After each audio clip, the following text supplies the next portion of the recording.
നിരൂപകൻ പെല്ലിശ്ശേരി നമുക്കൊപ്പമുണ്ട്. ശ്രീ പെല്ലിശ്ശേരി, ഇതിൽ ശ്വേതാ മേനോനും ദേവനുമാണ് അധ്യക്ഷ സ്ഥാനത്തേക്ക് മത്സരിക്കുന്നത്. യഥാർത്ഥത്തിൽ ശ്വേതാ മേനോൻ ഒരു എതിരില്ലാതെ തെരഞ്ഞെടുക്കപ്പെടുമോ എന്ന് നമ്മൾ പ്രതീക്ഷിച്ചിരുന്നു. കാരണം അമ്മയിൽ നേതൃത്വത്തിലേക്ക് ഒരു വനിത അങ്ങനെ കടന്നു വരട്ടെ എന്നത്. പക്ഷേ ദേവൻ പിന്മാറുന്നില്ല. അദ്ദേഹം മുതിർന്ന അംഗമാണ്, പഴയ അംഗമാണ്.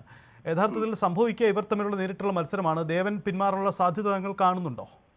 ഇല്ല, ദേവൻ മാറില്ല. എന്തിനും ദേവൻ മാറേണ്ട ആവശ്യം? വേറൊരു കാര്യം ആലോചിക്കും. ഇതിനെ പറ്റി മത്സരം കൃത്യമായിട്ട് തുടക്കം മുതൽ വാച്ച് ചെയ്യുന്ന ആരാണിത്? ഇതൊരു ആരും ഒന്നിലും ഇടപെടില്ല എന്ന് പറഞ്ഞിട്ട് ഇന്ന ആള് പ്രസിഡന്റ് ആക്കാൻ വേണ്ടി അജണ്ടയല്ലേ നടക്കുന്നത്? ആ അജണ്ട അങ്ങനെ ശരിയായിരിക്കും? മാത്രമല്ല, ശ്വേതാമേനോൻ പ്രസിഡന്റായി വന്നു കഴിഞ്ഞാൽ, എനിക്ക് ശ്വേതാമേനോൻ എന്റെ ഫ്രണ്ടിനാണിത്, ശ്വേതാമേനോൻ ഇങ്ങനെ പ്രസിഡന്റ് ആയിട്ട് വന്നു കഴിഞ്ഞാൽ എന്താണ് നേട്ടമുണ്ടാകാൻ പോകുന്നത്? അവർ ഒന്നാമത് ബോംബെയിലാണ് താമസിക്കുന്നത്. ബോംബെ അല്ലാണ്ട് തന്നെ അവർക്ക് വരണമെങ്കിൽ ഫ്ലൈറ്റ് വരണം, ഇവിടെ സ്റ്റാർ ഹോട്ടൽ കൊടുക്കണം. ഇതൊക്കെ അനാവശ്യ ചെലവുകളുണ്ട്. പിന്നെ ഇവര് തനിച്ച് തീരുമാനം എടുക്കാൻ പറ്റില്ല. ഒന്നത്തെ കാര്യം. ദേവനാണെങ്കിൽ പ്രശ്നം എന്താ? ദേവനാണെങ്കിൽ എല്ലാ കാര്യങ്ങളും അറിയാം, സ്റ്റേറ്റ് ഫോർവേഡ് ആണ്. ഇപ്പൊ മോഹൻലാലോ മമ്മൂട്ടിയോ ആരും ഇല്ലാത്തൊരു സ്ഥിതിക്ക് ഈ ദേവനാണ് ഐക്യകണ്ഠൻ തിരഞ്ഞെടുക്കപ്പെടേണ്ടത്. കാരണം ഞാൻ അറിഞ്ഞത്തോളം ഒരുതരം ഭീഷണി, ഒരു നയപ്രകാരമല്ലാത്ത ഒരു ഭീഷണി അവിടെ നടക്കുന്നുണ്ട്. ഇപ്പൊ പല രീതിയിലും പറഞ്ഞുകൊണ്ട്. അപ്പൊ അതൊരു ശരിയായ രീതിയല്ലല്ലോ. എന്നാൽ പിന്നെ പറയും ഞങ്ങൾ ഒന്നിനും ഇടപെടുന്നില്ല. ഇപ്പൊ മമ്മൂട്ടിയായാലും മോഹൻലാലും വലിയ നേതാക്കന്മാരായാലും ഞങ്ങൾ ഒന്നിനും ഇടപെടുന്നില്ല എന്ന് പറഞ്ഞ അത് ശരിയല്ലല്ലോ. അവരൊക്കെ ശരിക്കും ഇടപെടുന്നുണ്ടെന്നാണ് ഞാൻ അറിയാൻ കഴിഞ്ഞത്. അല്ലെങ്കിൽ ഈ ഭീഷണിക്ക് വഴങ്ങി പലരും പിൻവാങ്ങുന്നുണ്ട്. അത് നല്ല രീതിയല്ലല്ലോ. ഇന്നിപ്പോ ലാസ്റ്റ് ഡേ ആണ്. ലാസ്റ്റ് ഡേ എന്ന് പറയുമ്പോ അവിടെ സത്യത്തിൽ വേറൊരു കാര്യം കൂടി ആലോചിക്കുന്നുണ്ട്. ആ സംഘടനയ്ക്കുള്ളിൽ എന്താണ് നടക്കുന്നത് എന്ന് എക്സിക്യൂട്ടീവ് മെമ്പർമാർക്ക് പോലും കൃത്യമായിട്ട് അറിവില്ല. അപ്പൊ അതുകൊണ്ട് ശ്വേതാ മേനോൻ എങ്ങനെ എതിരില്ലാത്ത പാടില്ല എന്നുള്ള പക്ഷക്കാരാണത്. മത്സരിക്കട്ടെ, ദേവന് രണ്ടോട്ടെങ്കിൽ രണ്ടോട്ട് കിട്ടിയ ഒരു മത്സരം വേണ്ടേ? അവർ അന്തസ്സായിട്ട് മത്സരിക്കട്ടെ.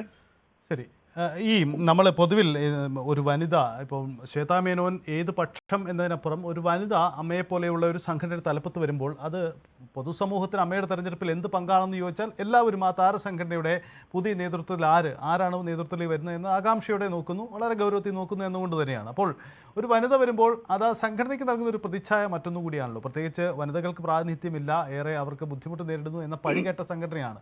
അതുകൊണ്ട് കൂടിയാണ് ഒരു വനിത XOR ശ്വേതാ മേനോനോ മറ്റൊരാളോ ആരുമാവട്ടെ വരുന്നതിനെ ആ തരത്തിൽ ഉയർത്തി കാട്ടേണ്ടി വരുന്നത് അതുകൊണ്ട് കൂടിയല്ലേ?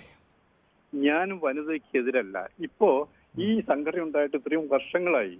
അന്നൊന്നും ഇല്ലാത്തൊരു പുതിയ രീതി. അല്ലെങ്കിൽ തെരഞ്ഞെടുപ്പിന് മുമ്പ് പറയണം ഈ നമ്മുടെ സ്ഥാനാർത്ഥി ആകാൻ പോകുന്നത് വനിതയായിരിക്കണം, സെക്രട്ടറി ആകാൻ പോകുന്നത് വനിതയായിരിക്കും എന്ന് പറഞ്ഞിരുന്നെങ്കിൽ ആ രീതിയിൽ സുഗമമായിട്ട് തെരഞ്ഞെടുപ്പ് നടത്താമായിരുന്നല്ലോ. ഇതൊന്നുമില്ലാതെ ഇങ്ങനെ എടുത്തിട്ട് ഈ ഒഴിഞ്ഞു കൊടുക്കുക. ഞാൻ ആർക്ക് വേണ്ടി ഒഴിഞ്ഞു കൊടുക്കണം? എനിക്ക് ഇപ്പൊ ഇയാൾ ജഗദീഷ് ഒഴിഞ്ഞു കൊടുത്തു എന്ന് പറഞ്ഞു. ആർക്ക് വേണ്ടി ഒഴിഞ്ഞു കൊടുക്കണം? ജഗദീഷ് ഒഴിഞ്ഞു കൊടുക്കാന്ന് പറയുമ്പോൾ ജഗദീഷ് ഷൂറായിട്ട് എതിരില്ലാതെ തെരഞ്ഞെടുക്കപ്പെടും. അതുപോലെ ജഗദീഷ് മാറി ശ്വേതാ മേനോൻ തെരഞ്ഞെടുപ്പ് നടത്തല്ലേ? അപ്പൊ തെരഞ്ഞെടുപ്പ് വന്നു കഴിഞ്ഞാൽ എത്ര പേരായാലും അതാണ് ജനാധിപത്യ രീതി. അല്ലെങ്കിൽ പിന്നെ എന്ത് ജനാധിപത്യം വലിയ വാക്കാൽ പറഞ്ഞിട്ട് എന്താ കാര്യമുള്ളത്? ഇവിടെ ഒരു കാര്യം ആലോചിക്കണം. ഇതിൽ അമ്മയുടെ അമ്മമാർ എന്ത് ചെയ്തെന്ന് അറിയില്ല.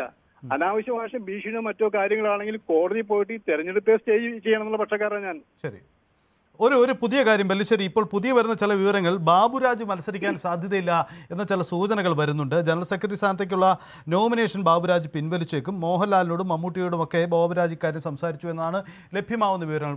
വളരെ ആരോപണ വിധേയനാണ് ബാബുരാജ്. പൊതുവിൽ ബാബുരാജ് മത്സരിക്കരുത് എന്ന് ചില ആളുകളൊക്കെ പരസ്യമായി പറഞ്ഞിട്ടുമുണ്ട്. ഈ സാധ്യത കാണുന്നുണ്ടോ താങ്കൾ? അങ്ങനെ ഒരു വാർത്ത കേൾക്കുന്നുണ്ടോ? ഞാൻ ഈ ആരോപണ വിധേയര് ഒരു കാരണവശാലും മത്സരിക്കുക എന്നുള്ള പക്ഷക്കാരൻ തന്നെയാണ് ഞാൻ. അത് പൊതുവായിട്ടുള്ളത്. പക്ഷെ അമ്മയുടെ ഒരു നിയമം, അമ്മയുടെ ഒരു കാര്യം എടുക്കുക. അമ്മയുടെ ഈ ബയലോല് അങ്ങനെ ഉണ്ടായിരുന്നെങ്കിൽ നോമിനേഷൻ തന്നെ തള്ളി കളയണ്ടല്ലേ? ആ നോമിനേഷൻ തള്ളി ബൈലോ അല്ല പെല്ലിശ്ശേരി, ബൈലോക്ക് അടിസ്ഥാനത്തിലല്ലോ, അത് ഒരു പ്രതിച്ഛായയുടെ ഒരു പൊതു സാഹചര്യമല്ലേ? പ്രതിച്ഛായയുടെ കാര്യത്തിൽ തീരുമാനമെടുക്കേണ്ടത് ബാബുരാജ് തന്നെയാണത്. കാരണം ഞാനത് ഇപ്പോഴും സ്ത്രീകളുടെ പക്ഷം ഇക്കാര്യത്തിലുണ്ട്. ബാബുരാജ് മത്സരിക്കുവോ ഇല്ലയോ എന്ന് അറിയാൻ പറ്റില്ല. ബാബുരാജ് തന്നെയാണ് മുമ്പ് തെരഞ്ഞെടുത്തിട്ടുള്ളത്. പക്ഷേ ഇപ്പൊ ബാബുരാജ് വന്നാൽ ചില കാര്യങ്ങൾ നടപ്പിലാക്കാൻ പറ്റില്ല എന്നുള്ളതാണത്. എന്റെയും അഭിപ്രായത്തിൽ ബാബുരാജ് രാജി വെക്കാനാണ്, ഇത് നോമിനേഷൻ പിൻവലിക്കാനാണ് സാധ്യത എന്ന് പറയുമ്പോൾ. അങ്ങനെ സാധ്യത വരും. വീണ്ടും ഇവര് പിന്നെ ഒരു സ്ത്രീയെ തന്നെ കൊണ്ടുവരുന്ന പറയില്ലേ? അപ്പൊ പ്രസിഡന്റും സെക്രട്ടറി, ജനറൽ സെക്രട്ടറി സ്ഥാനത്തൊക്കെ സ്ത്രീ തന്നെയാണോ? അപ്പൊ അതെന്ത് നീതിയാണത്? അങ്ങനെ നമ്മൾ ആലോചിക്കണ്ടേ? ആദ്യം ചെയ്യേണ്ടത്, സത്യത്തില് താങ്കളെ പോലെ ചെയ്യേണ്ടത്, ഈ മമ്മൂട്ടി ആയാലും മോഹൻലായാലും മറ്റു വലിയ നേതാക്കന്മാരും മൗനം പാലിച്ചിരിക്കുകയാണത്. അവര് സത്യം തുറന്നു പറയണം. അവർ പറയാതെ വെറുതെ അവർ പിന്നിൽ നിന്ന് കളിച്ചുകൊടുക്കാൻ അല്ലെങ്കിൽ ഇത്തരം കളി കളിച്ചിട്ട് കാര്യമൊന്നുമില്ല. ഓക്കെ, ഈ ബാബുരാജ് പിൻവലിയാനുള്ള സാഹചര്യം അറിയാം. ബാബുരാജിനെതിരെ വലിയ ആരോപണമുണ്ട്. ഏറ്റവും ഒടുവിൽ ഈ മറ്റൊരു പ്രധാനപ്പെട്ട കാര്യം, സോളാർ കേസിൽ ആരോപണ വിധേയ വ്യക്തി പോലും ബാബുരാജിനെതിരെ ആരോപണം ഉന്നയിച്ചു, അവരുടെ പണം തട്ടിയെടുത്തു എന്ന ആക്ഷേപം. അങ്ങനെ സിനിമാ രംഗത്ത് നിന്ന് പുറത്തു പോലും ആക്ഷേപം ബാബുരാജിനെതിരെ ഏറ്റവും ഒടുവിലും ഉണ്ടായതാണ്. അങ്ങനെ ഒടുവിൽ ഈ ഒരു വലിയ സമ്മർദ്ദമാണോ ബാബുരാജ് പിന്മാറുന്നുണ്ടെങ്കിൽ ആ സാധ്യതയിലേക്ക് എത്തുന്നത്? അതോ മമ്മൂട്ടി മോഹൻലാൽ സമ്മർദ്ദമാവില്ല. ഭീഷണി എന്താ പറയാ, ഭീഷണി ഒരു ഭീഷണിയുണ്ട്. ഞാൻ ഈ പരിചയപ്പെട്ട പല ആൾക്കാരും ഇതിൽ നോക്കിയിട്ടുണ്ട്. എന്തിനാ എന്നോട് സംസാരിക്കാൻ പോലും പലർക്കും പേടിയാണെന്ന്. ഞാനും ഒരു അമ്മയുടെ മെമ്പറൊന്നുമല്ല. എനിക്കിപ്പോ സംഘടന നന്നായിട്ട് പോകുന്നൊരു ആഗ്രഹമുള്ള ആളാണ്. ശരി, അതേ സ്ഥാനത്ത് ഈ റബ്ബർ സ്റ്റാമ്പുകള് അവിടെ വരാൻ പാടില്ല. പലരും വെക്കണെന്തിനാ? നമ്മൾ എനിക്ക് ഈ പറയുന്ന മിക്ക പേരും എന്റെ സുഹൃത്തുക്കളാണത്. പക്ഷെ ഓരോരുത്തരുടെ ബാക്ക് ഹിസ്റ്ററി എടുത്ത് നോക്കുക. അവര് സംഘടനയ്ക്ക് വേണ്ടി എന്ത് ചെയ്തു എന്നുള്ളത് പരിശോധിക്കേണ്ടതല്ലേ? ഇപ്പൊ ചെയ്തത് എന്തുകൊണ്ടാ? ഇപ്പോ സംഘടനയെ സംബന്ധിച്ച് സംഘടനയെ കുറിച്ച് പലർക്കും പലതും അറിയില്ല എന്നുള്ളതാണത്. ചില താല്പര്യങ്ങൾ സംരക്ഷിക്കപ്പെടേണ്ടതുണ്ട്.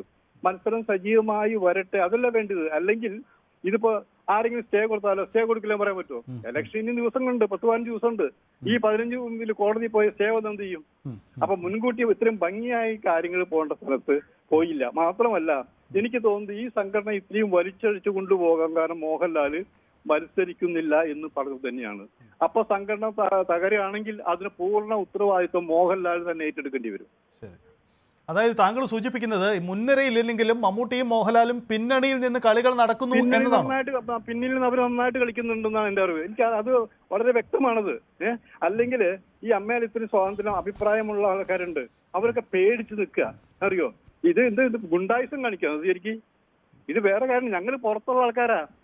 ഇവരീ പറയുന്ന കാര്യങ്ങൾ ഞങ്ങളുടെ കയ്യിൽ കുറെ ആൾക്കാരെ കുറിച്ച് പല തെളിവുകളുണ്ട്. ഇപ്പൊ ഈ ബാബുരാജിനെ കുറിച്ച് ആൾക്കാർ പറയുന്നില്ലേ? ബാബുരാജിനേക്കാൾ വലിയ കുറ്റം ചെയ്തിട്ട് പൂഴ്ത്തി വെച്ചാൽ ഞങ്ങളുടെ കയ്യിൽ ഇതൊക്കെ ഉള്ളതാണത്. പിന്നെ പോട്ടെ എന്ന് പറഞ്ഞ് നടക്കല്ലേ? ഹേമ കമ്മിറ്റി റിപ്പോർട്ട് പൂർണ്ണമായിട്ടും നിങ്ങൾക്ക് കണ്ടിട്ടുണ്ടോ? അതിന്റെ വെള്ളം ചേർക്കാതെ കണ്ടിട്ടുണ്ടോ? ആ വെള്ളം ചേർക്കാതെ പോക്സോ കേസുള്ള നടന്മാരുണ്ടല്ലോ, അവരൊക്കെ നല്ല മാന്യമാരി നടക്കല്ലേ ഇവിടെ? ഓക്കെ, അപ്പോൾ ഈ എല്ലാ നടന്മാരും ഇപ്പോൾ ജഗദീഷ് ആയാലും പിന്മാറുന്നു എന്ന് പറഞ്ഞപ്പോൾ അദ്ദേഹം പറയുന്ന ഒരു കാര്യം, ഞാൻ മോഹൻലാലും മമ്മൂട്ടിയും സുരേഷ് ഗോപിയുമായി സംസാരിച്ചു. ഇപ്പോൾ ഈ ബാബുരാജിൻ്റെ കാര്യത്തിലും കേൾക്കുന്നത് അങ്ങനെയാണ്. ദേവന് പിന്നിലും ഇവരുണ്ടെന്നൊക്കെ പറയുന്നു. അപ്പോൾ യഥാർത്ഥത്തിൽ പിന്നിലേക്ക് മാറി നിന്നുകൊണ്ട് അമ്മ തെരഞ്ഞെടുപ്പിൽ ഇപ്പോഴും സജീവമായി മോഹൻലാലും മമ്മൂട്ടിയും ഇടപെടുന്നുണ്ട് എന്ന് തന്നെ. ഇടപെടുന്നുണ്ടെന്ന് മാത്രമല്ല, ശരിക്കും ജഗദീഷിനെ ചതിക്കുകയായിരിക്കുന്നത്. കാരണം കഴിഞ്ഞ പ്രാവശ്യം ജഗദീഷ് വൈസ് പ്രസിഡന്റ് സ്ഥാനത്ത് മത്സരിച്ചു, നിൽക്കാൻ പോയി. അപ്പൊ ജഗദീഷിനെ മാത്രം മാറ്റിയിട്ടാണ് അവിടെ വനിത വരട്ടെന്ന് പറയുന്നത്. എന്താ ജഗദീഷ് മാത്രമാണ് വനിതകൾ സംരക്ഷിക്കാൻ വേണ്ടി ജനിച്ച ഒരാള്? അല്ലല്ലോ. ഇപ്പോഴും അതൊക്കെ ഒരു കളികളോ ഭീഷണികളോ ആയിരിക്കും. കാരണം സിനിമയാണത്. പല കാര്യങ്ങളും ചെയ്യേണ്ട ആൾക്കാരുണ്ട്. അവരൊക്കെ ഒതുക്കാൻ ചില ആൾക്കാർ വിചാരിച്ചാൽ പറ്റും.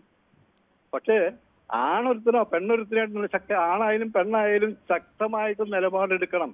കാരണം അവരുടെ ഒരുമിച്ചുള്ള സംഘടനയാണിത്. അതോ ഒരാൾക്ക് വേണ്ടി മാത്രം ഭീഷണിപ്പെടുത്തിയോ ബലിയാടാൻ പറ്റുന്നില്ല. പിന്നെ തെരഞ്ഞെടുപ്പ് വരുമല്ലോ. തെരഞ്ഞെടുപ്പ് വരുമ്പോൾ നമുക്കറിയാം ആരൊക്കെ എവിടെ നിൽക്കുന്നു എന്നുള്ളത് നമുക്ക് അറിയാൻ പറ്റും. അതായത് താങ്കൾ സൂചിപ്പിച്ചത് ഈ ജഗദീഷിനെ യഥാർത്ഥത്തിൽ കഴിഞ്ഞ തവണ തന്നെ ഈ മോഹൻലാലും മമ്മൂട്ടിയും കബളിപ്പിച്ചു അല്ലെങ്കിൽ ചതിച്ചു വഞ്ചിച്ചു എന്നാണ് പറയുന്നത്. അതെ, അവർക്ക് അവർ സ്ത്രീകൾക്ക് വേണ്ടിയല്ലേ ബലിയാടാക്കിയത്, പുരുഷന് വേണ്ടിയിട്ടല്ലോ. കഴിഞ്ഞ പ്രാവശ്യം അങ്ങനെയല്ലേ? അപ്പോഴും ജഗദീഷ് ഒഴിഞ്ഞു കൊടുത്തില്ലേ? അപ്പൊ അന്ന് ജഗദീഷിന്റെ സ്ഥാനം നഷ്ടപ്പെട്ടു. ഇപ്പോഴും ജഗദീഷും അതായത് വിജയ സാധ്യതയുള്ള ഒരു സ്ഥാനാർത്ഥിയിൽ ഒരാളായിരുന്നു ജഗദീഷും ദേവനുമാണ് ശരിക്കും ഫൈറ്റ് ചെയ്യേണ്ടത്. യഥാർത്ഥത്തില് ബൊമ്മയായിട്ടിരിക്കാനല്ല. ബൊമ്മയായിട്ടിരിക്കാൻ വേണ്ടിയിട്ടാണെങ്കിൽ മറ്റുള്ളവർ അത്യാവശ്യമാവാൻ വേണ്ടിയിട്ടാണെങ്കിൽ വേറെ ആരെങ്കിലും ഒക്കെ സഹായിക്കട്ടെ. ഇത് പിന്നിൽ നിന്ന് ഡ്രൈവ് ചെയ്യുക, ബാക്ക് സീറ്റ് ഡ്രൈവിംഗ് കേട്ടില്ലേ? അങ്ങനെ ഡ്രൈവ് ചെയ്യാൻ വേണ്ടിയിട്ടാണ് ഇപ്പൊ മറ്റുള്ള സ്ത്രീ പ്രാതിനിധ്യം എന്ന് പറഞ്ഞവരുണ്ട്. ഈ ശരിക്ക് ചെയ്യേണ്ട അമ്മ ചെയ്യേണ്ടത് ഇത്തവണ തെരഞ്ഞെടുപ്പ് സ്വതന്ത്രമായിട്ട് നടത്തിയിട്ട് അടുത്ത തവണ കൂട്ടിയിട്ട് അവർ ബൈലോ ഭേദഗതി ചെയ്യണം. അത് ഓൾട്ടർനേറ്റീവ് ആയിട്ട് വരട്ടെ. ഈ വർഷം വനിതകളാണെങ്കിൽ അടുത്ത വർഷം പുരുഷന്മാര്, അങ്ങനെ ഭേദഗതി വരട്ടെ. അവസാന നിമിഷം കൊണ്ടുവന്നിട്ട് ഭീഷണി കൊണ്ട് ഇതിനാളെ ജയിപ്പിക്കാനുള്ളതല്ല. അങ്ങനെ ജയിപ്പിക്കാൻ ശ്രമിച്ചാൽ ഈ സംഘടന പിളരും എന്നുള്ള കാര്യം യാതൊരു സംശയവുമില്ല. ഒരു കാര്യം കൂടി, ഇപ്പോൾ നമുക്കറിയാം ഇവരെല്ലാം താരങ്ങളാണ്, സിനിമാ രംഗത്ത് അഭിനേതാക്കളാണ്. പക്ഷേ ഇവർക്കെല്ലാം ചില രാഷ്ട്രീയ ബന്ധങ്ങളുണ്ട്. ചിലർക്ക് BJP, കോൺഗ്രസ്, CPM അങ്ങനെ 3 ഭിന്ന ചേരികളിലും ബന്ധങ്ങളുള്ള നടന്മാരൊക്കെ ഉണ്ട്. അപ്പോൾ ഈ പൂർണ്ണമായും ഈ താരസംഘടനയിൽ ചില രാഷ്ട്രീയ താല്പര്യങ്ങളൊക്കെ പ്രതിഫലിച്ചു തുടങ്ങിയിട്ടുണ്ടോ? അങ്ങനെ താങ്കൾ കരുതുന്നുണ്ടോ? സംഘടനകൾ പൊതുവിൽ അങ്ങനെ കാണാറുണ്ട്. ഇല്ല, അവിടെ അങ്ങനെ അവിടെ രാഷ്ട്രീയം, ജാതി, മത പരിഗണന ഉണ്ടെന്ന് ഞാൻ വിശ്വസിക്കുന്നില്ല. അങ്ങനെയാണെങ്കിൽ ഞാൻ പറയട്ടെ, മോഹൻലാല്, മമ്മൂട്ടി, ഈ തുടങ്ങിയ ആൾക്കാര് അവർ വ്യത്യസ്ത രാഷ്ട്രീയ വ്യത്യസ്ത മതത്തിനുള്ളതാണത്. പിന്നെ ഇപ്പോ ഹേമ കമ്മിറ്റിക്ക് ശേഷം ഓരോരുത്തരുടെ നിലപാട് എന്താണെന്ന് എനിക്ക് പറയാൻ പറ്റില്ല. വേറൊരു കാര്യം കൂടി ആലോചിക്കും. ഞാൻ ഈ കുറച്ച് ദിവസമായിട്ട് ഈ ചാനലിലൊക്കെ ശ്രദ്ധിച്ചുകൊണ്ടിരിക്കുക. അനൂപ് ചന്ദ്രൻ പറഞ്ഞുകൊണ്ടിരിക്കുന്ന സ്ത്രീ വിരുദ്ധ നിലപാടുകളുണ്ട്, അടച്ചാക്ഷേപിക്കുന്നുണ്ട്. അതെന്താ? മറ്റേ മോഹൻലാലോ മറ്റുള്ളവരോ വിളിച്ചിട്ട് അത് താക്കീത് അതിൽ മത്സരിച്ചോട്ടെ, ആര് ചെയ്യുക ആയിക്കോട്ടെ. മറ്റേ അൻസിബ അടക്കമുള്ളവരെ വളരെ മോശമായിട്ടുള്ള ചിത്രീകരിച്ചിരിക്കുന്നത്. അതിന് ഒരാൾ ശ്രദ്ധിച്ചില്ലല്ലോ. കേസ് കൊടുത്താൽ കുടുങ്ങും. ഒരു സ്ത്രീക്കെതിരെ ഈ ഗവൺമെന്റ് സ്ത്രീ സംരക്ഷണ ഗവൺമെന്റ് കൂടിയാണെന്ന് ആലോചിക്കണം. അപ്പോൾ ഒരു സ്ത്രീ പരാതി കൊടുക്കുകയാണെങ്കിൽ അവരൊക്കെ ഒരു ഉത്തരം പറയേണ്ടി വരും. ഓക്കെ, ഈ എന്തായാലും ഇപ്പോഴത്തെ സാഹചര്യം ഈ മോഹൻരാജിൻ്റെ പിന്മാറ്റം നടക്കുകയാണെങ്കിൽ ഇപ്പോൾ ഈ തെരഞ്ഞെടുപ്പുമായി ബന്ധപ്പെട്ട് ഉയർന്ന പല വിവാദങ്ങളിലും ഒരു മാറ്റം ഉണ്ടാകുമോ? അതല്ലെങ്കിൽ അനൂപ് ചന്ദ്രനെ പോലെയുള്ളവർ ബാബുരാജിനെതിരെ പരസ്യമായി വീഡിയോ അടക്കം പുറത്തു വിട്ടുകൊണ്ട് നീക്കം നടത്തിയവരാണ്. ഇവരൊക്കെ പുതിയ ലൈൻ സ്വീകരിക്കുമോ? ഞാൻ ഒരു കാര്യം പറയാം. ഇപ്പൊ ബാബുരാജ് പിൻവലിക്കുകയാണെങ്കിൽ ഇനി അവർ ചെയ്യാൻ പോകുന്നത് രവീന്ദ്രനെ കൊണ്ട് പിൻവലിക്കാൻ ശ്രമിക്കുക. അപ്പൊ അവർ കുക്കു പരമേശ്വരൻ ജനറൽ സെക്രട്ടറി ആക്കാമെന്ന് പറയും. അപ്പൊ അങ്ങനെ വരുമ്പോഴോ Shweta Menon president, Kukku Parameswaran general secretary, ആ രീതിയിലായിരിക്കില്ലേ അവര് ഉണ്ടാക്കാൻ പോകുന്നത്? അതൊരു ശരി. ആരെയും മത്സരിച്ച് ജയിക്കട്ടെ. കുക്കു എന്റെ ഫ്രണ്ടാ, ഇതൊക്കെ എല്ലാവരും സുഹൃത്തുക്കളാണത്. ഞാൻ പറഞ്ഞത് നിങ്ങളെ അമ്മയുടെ സംഘടന മാന്യമായിട്ട് കൊണ്ടുപോകണമെങ്കിലുള്ള കാര്യം പറഞ്ഞത്. അത് തകരാതിരിക്കാൻ ആഗ്രഹം കൊണ്ട് മാത്രം. എനിക്ക് പ്രത്യേക താല്പര്യങ്ങളോ വേറെ ഒന്നുമില്ല. ശരിക്കും ഞാൻ മുമ്പ് ഇടപെടാറില്ല. ഇപ്പൊ ആപ്റ്റായിട്ട് നിൽക്കുന്നത് ദേവനാണ് അതിൽ പ്രസിഡന്റ് സ്ഥാനത്ത്. അത് യാതൊരു സംശയവുമില്ല. അത് ഞാൻ താങ്കൾക്ക് ഇതിന്റെ സാഹചര്യം അറിയാവുന്നതുകൊണ്ട് തന്നെ ചോദിക്കുകയാണ്. ഇപ്പോഴത്തെ ഈ തെരഞ്ഞെടുപ്പ് ചിത്രത്തിൽ ശ്വേതാ മേനോനും ദേവനും, ഇതിൽ ദേവന്റെ പിന്തുണയ്ക്ക് എത്ര പേര് ദേവനെ പിന്തുണയ്ക്കാൻ കാണും? അതിന്റെ ഒരു എത്രമാത്രം സാധ്യതയുണ്ട് ദേവന്? നമ്മളെല്ലാവരും ശ്വേതാ മേനോന് സാധ്യതയെന്ന് വിലയിരുത്തുകയാണ്. അത് തെറ്റാവുകയുമായി മാറുമോ? സ്വതന്ത്രമായിട്ട് വോട്ട് ചെയ്യാൻ പറയുകയാണെങ്കിൽ യാതൊരുവിധ കൈകടത്തലില്ലെങ്കിൽ ദേവൻ ജയിക്കണം. അതല്ല, ഭീഷണിപ്പെടുത്തിയിട്ടാണെങ്കിൽ കുറച്ച് ചായ്വ് നിൽക്കാൻ പോകുന്ന ഒരു പക്ഷേ അതൊക്കെ ആയിരിക്കാം. അതുകൊണ്ട് സംഭവിക്കാൻ പോകുന്നത് ഈ സംഘടന തകരാൻ പോകുന്നതിന് സൂചനയാണ്. ഇപ്പൊ ഈ ദേവന്റെ നോമിനേഷൻ പോലും കേട്ടത് അവസാന ദിവസം കൊല്ലത്ത് നിന്ന് ദേവനെ പ്രത്യേകമായി വിളിച്ചു വരുത്തി അവസാന ഘട്ടത്തിൽ നോമിനേഷൻ കൊടുത്തു എന്നതാണ്. അപ്പോൾ ആര് എന്താ കാരണം അറിയാ? ഈ വിളിച്ചു ഞാൻ പറയട്ടെ, ഇതിന് കുറച്ച് നട്ടലുള്ളവർ വേണം. ആര് ഇന്ന ആളെന്ന് പറയണം. അങ്ങനെ പറഞ്ഞാൽ മാറുന്ന ഒരാളാണ് ദേവൻ എന്ന് എനിക്ക് തോന്നിയിട്ടില്ല. ദേവൻ മത്സരിക്കാനാണെന്നത് മനസ്സിലായല്ലേ? ദേവൻ മത്സരിക്കാനൊന്നും മത്സരത്തിൽ ആര് ജയിക്കും എന്നുള്ളത് വോട്ട് കൂടുതൽ കിട്ടുമ്പോഴാണത്. ശ്വേതയാണ് വോട്ട് കൂടുതൽ, ശ്വേത ജയിക്കട്ടെ. അപ്പൊ എന്ന് വിചാരിച്ചിട്ട് ഇയാൾ എല്ലാവരും എന്നാ പിന്നെ ഏകണ്ഠമായിട്ട് തെരഞ്ഞെടുപ്പിൽ ആവശ്യമില്ലല്ലോ. ഞാൻ ജനകീയനാണ്, ജനാധിപത്യ രീതിയിലുള്ള ആൾക്കാരാണ് ഒക്കെ പറഞ്ഞിട്ട് ഈ അമ്മേരി കപട മുഖങ്ങൾ വെച്ചിട്ട് തെരഞ്ഞെടുപ്പ് പ്രഖ്യാപിച്ചെന്തിനാണത്? അതിന്റെ ആവശ്യം ഉണ്ടായിരുന്നില്ല. മുൻഭാഗത്തെ പോലെ ഇന്നാള് പ്രസിഡന്റ്, ഇന്നാള് സെക്രട്ടറി, അത് സ്ത്രീയോ പുരുഷനോ അത് അവരുടെ താല്പര്യം. അമ്മ അവരുടെ സംഘടനയാണ്, അവർക്ക് ഇഷ്ടം പോലെ ചെയ്യാവുന്നതാണ്. പക്ഷെ പറ്റിക്കരുത്. വളരെ നന്ദി പെല്ലിശ്ശേരി. എന്തായാലും അവസാന